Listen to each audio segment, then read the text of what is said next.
Now what I'm going to start telling you now is stuff that we have not revealed to other people. So this is brand new today. We haven't revealed this before today. When you start playing Landmark, of course, you're going to create a character. You're going to pick a name, you're going to pick a face, you'll be able to choose from either male or female, and all kinds of different faces and visages so that you can customize it the way you want to. Obviously, you'll be able to pick hairstyles and clothes. We also have a tinting system in the game, so as you go out into the world and you explore and you find the resources, you'll actually be able to customize the look of your clothing, which is a nice thing. But then as you start to adventure through the Landmark world, you'll be playing as an adventurer class. This is a new announcement. And the adventurer class is designed just like the other EverQuest Next classes. So as you play Landmark, you're becoming familiar with how the classes play in EverQuest Next. What's even cooler is that as you play Landmark, you'll earn the opportunity to have the adventurer class when you start playing EverQuest Next on day one. So you'll be able to pick a class and then additionally also have an adventurer class. So even on day one of EverQuest Next, you'll be able to multi-class immediately. Plus, you can transfer this character over to EverQuest Next if you so desire. The name, the visage, and a lot of the stats would go over into the new world with you. So that's a cool thing for the players. There's the adventure class. Additionally, and this is also new, when you come into the world, you're going to start at a starting location, what we call a landmark. And when we say it's a landmark, what we mean is that there's a huge epic monument at every single place that players might start. And those epic monuments are really cool. They're like wonders of the world, like modern day, ancient equivalents would be like the Colossus of Rhodes or the ancient pyramids of Egypt. And they're there basically so that other players can find out where you are by saying, hey, man, I'm over here by the pyramid, and then they can come find you. But there's also wizard spires, which look like this, which connect all the ley line points around the world so that you can quickly teleport over to a different area on a continent and then find your way to wherever the resources or whatever you wanted. In addition, we'll have open-air market stalls that players can inhabit and be able to sell their goods to other players. So the resources, the things that you make, so on and so forth, these starting spots become social hubs, which is a big deal in a very socialized games like Landmark. So what you do when you're playing then is, of course, take your claim flag out into the world, find some cool place that you like, plant your flag, and now that area is your claim. And you can build anything you want to on that claim. It's protected from other players unless you let them be part of your claim and be at trustee status. You can collect more claims and you can link them together. Then you're going to go exploring through the world, and there's a lot of world to explore. As we mentioned before, there's all the tiered content. There's a whole bunch of different kinds of environments and all kinds of different ways to move through that world. The ley line network, the heroic movement system I showed you earlier, and we're announcing today that we will also have mounts. So that's a fun thing for players to use as they move through the world, and we're going to support that. As you move through the world, you're going to need to be able to collect resources. So as you find these different resources and stuff, you'll need to break them up with a tool and be able to take them back to your place to be able to use to build things with. But your tool is actually very important. So as you gather resources and recipes, you'll be able to create new tools which allow you to be able to build cooler stuff, gather better resources, and be able to explore deeper into the world. Once you have those resources, you can combine them at crafting tables, and crafting tables are something that you can make, but also some of them are specialized and require many players to get together and build, and then there's also rare ones which must be found. Okay, so I've been talking a lot. One of the things I wanted to show you is how you use these tools to customize the environment that's around you. So this is a terrain build-out. This is a time-lapse movie having two players customizing terrain using the in-game tools to be able to change stuff. This represents about 46 minutes of real time. And as you can see, the players are able to change a lot in a very short period of time and make it look fantastic. Pardon me.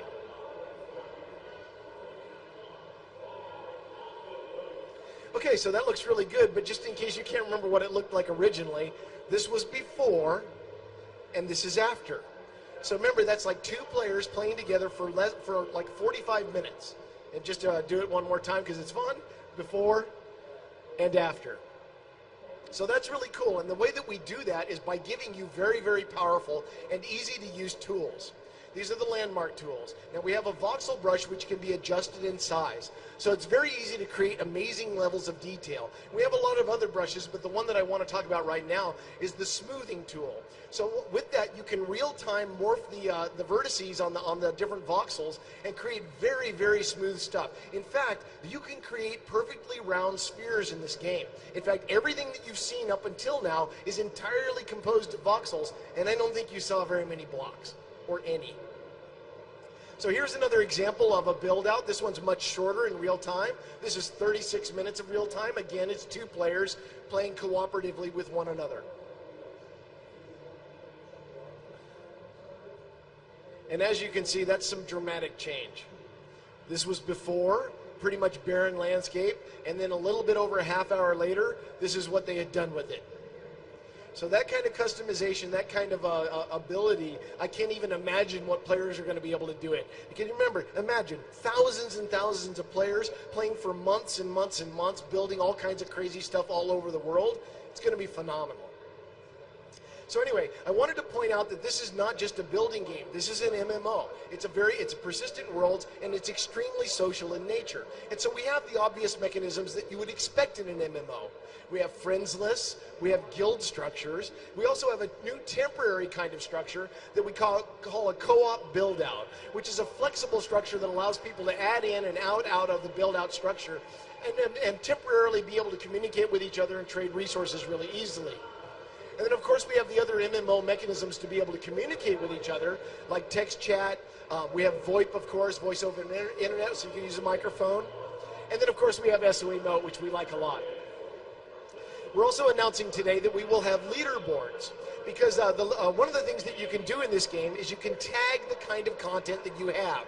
Whether it's sci-fi or fantasy or modern world or a castle versus whatever, you can tag all of that stuff so that other players can find it. And then we'll have leaderboards for that so that people can vote up and vote down when you see something that you think is cool, and then you can kind of good-spiritedly compete against each other for places on the leaderboard. Now, of course, we also have Player Studio. And a lot of people have heard about Player Studio, but not everybody, so just briefly I'll cover it. What Player Studio is, it gives players the ability to create really, really cool stuff, package it up, put it up on the Player Studio, and let other players be able to buy it and use it elsewhere in the game.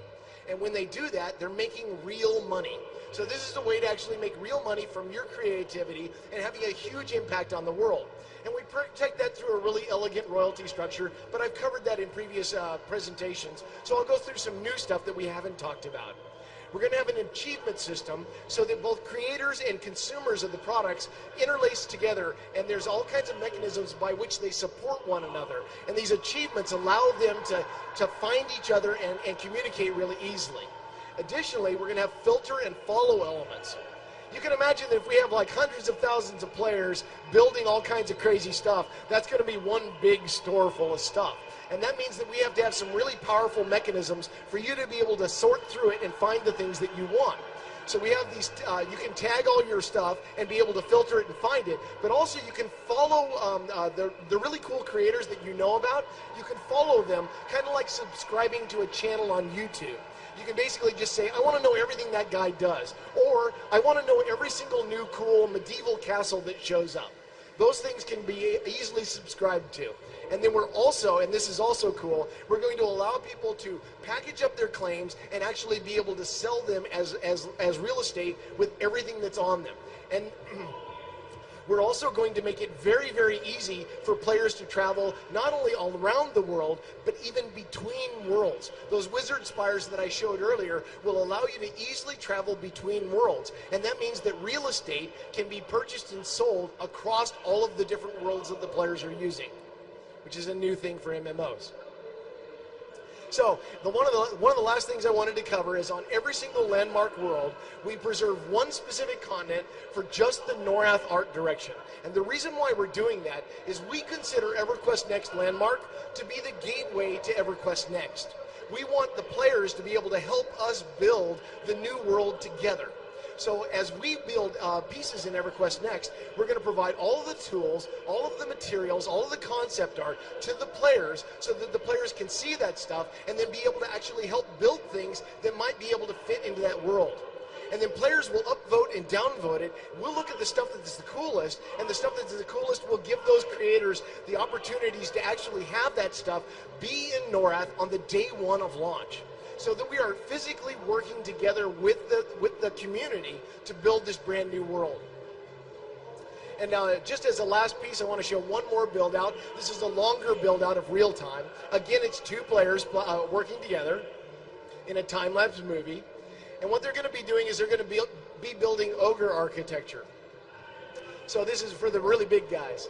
But you can see that it's very powerful, it's very cool. One of the things I did want to mention is that this time-lapse movie stuff is actually a tool within the game.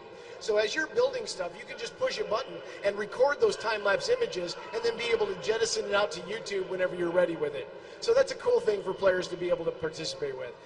Ways to show off are always cool in these games. So as you can see, they're now starting to add little details, lights and plants, different objects, and then they're starting to fine-tune the different details on the road, smoothing elements out, so on and so forth. This is just done with a few of our tools. There are other ones that are being constructed now, which we'll reveal later, which are extraordinarily powerful and add even more to this. Looks like they're about done there. So I just wanted to show you real quick. This was before. And 3 hours and 20 minutes later of real time, this was after. So once again, imagine thousands of players participating across the world for months or years of time, and you can just imagine the kinds of worlds that you're eventually going to see. You're going to be walking through other people's imaginations on a regular basis as you play Landmark. So that's EverQuest Next and EverQuest Next Landmark. Thank you very much for your time.